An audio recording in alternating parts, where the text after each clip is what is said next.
L'unité de recherche sur la régulation des réactions immunitaires et inflammatoires est une unité mixte INSERM, Université de Nice, Sophia Antipolis. Ses locaux jouxtent les hôpitaux de l'Archer, à proximité d'un nouveau centre de recherche en cours d'achèvement. Elle est dirigée par le professeur Alain Bernard. L'unité 576 se consacre au système immunitaire, c'est-à-dire au système de défense de l'organisme, et plus particulièrement de défense contre le cancer. On s'est en effet aperçu que tout cancer qui se développait induisait une réaction de rejet. Mais cette réaction est hélas bien souvent insuffisante. Elle l'est en particulier parce que les cellules tumorales, qui sont naissantes, trouvent des moyens de contourner le système immunitaire et de franchir ces mêmes défenses. Eh bien, ce sont ces étapes précoces de l'échec du système immunitaire face au cancer auxquelles se consacrent les études de l'unité 576. L'unité 576 a deux particularités. Elle est très proche, côte à côte, avec le laboratoire central d'immunologie des hôpitaux de Nice, et ainsi il y a un contact permanent entre les médecins qui soignent les patients et qui font partie de l'unité et les chercheurs de l'unité. C'est une situation tout à fait privilégiée.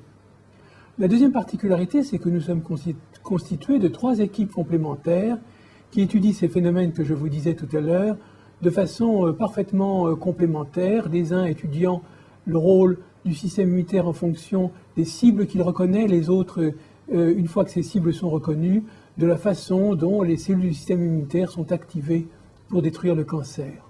En termes de progression de la maladie cancéreuse, les interactions entre les tissus de l'hôte et les cellules tumorales sont fondamentales, notamment lors du développement des métastases, mais aussi lors de l'échappement des cellules tumorales à leur détection et leur élimination par le système immunitaire. Les molécules de la surface cellulaire jouent un rôle clé dans ces interactions. Nous nous intéressons à ces molécules de surface et à leurs relais intracellulaires afin de mettre en évidence les mécanismes de fonctionnement et de régulation qui seraient à la base de nouvelles voies thérapeutiques.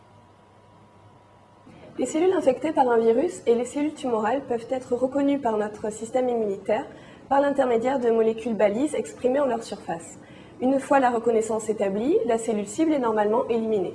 Cependant, les tumeurs ont développé plusieurs stratégies d'échappement aux cellules immunes, comme par exemple la perte d'expression de ces molécules balises, ce qui permet d'échapper au système immunitaire et de se propager.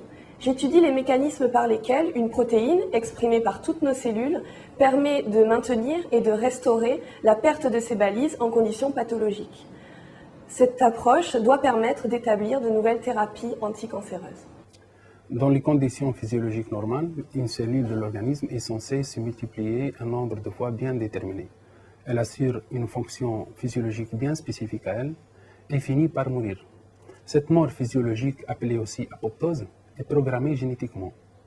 Elle est nécessaire à la survie des organismes, à notre survie. Les cellules cancéreuses sont souvent des cellules dans lesquelles ce mécanisme ne fonctionne plus. Elles se multiplient en dépit d'anomalies génétiques qui auraient dû entraîner leur mort. Ma thématique consiste donc à disséquer les causes de cette immortalité dans le but de rétablir les conditions nécessaires à la mort de ces cellules malignes.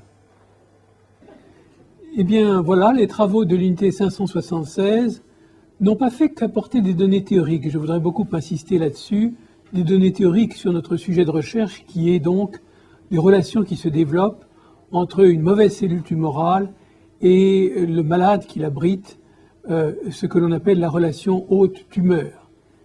Mais déjà, nous avons aussi obtenu des conséquences pratiques pour les patients.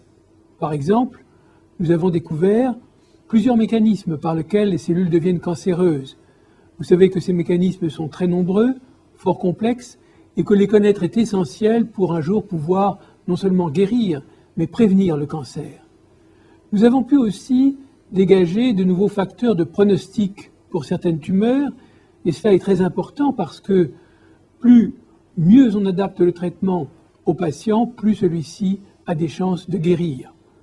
Enfin, sur le plan thérapeutique, nous sommes en train de préparer une nouvelle arme, une balle magique comme on dit, contre un cancer tout à fait particulier qui est le sarcome d'Ewing, qui est le cancer des enfants, le cancer des os des enfants, qui est extrêmement résistant.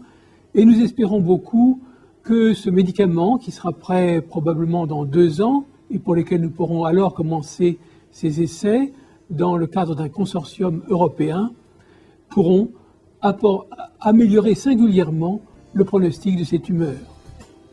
Merci de votre attention.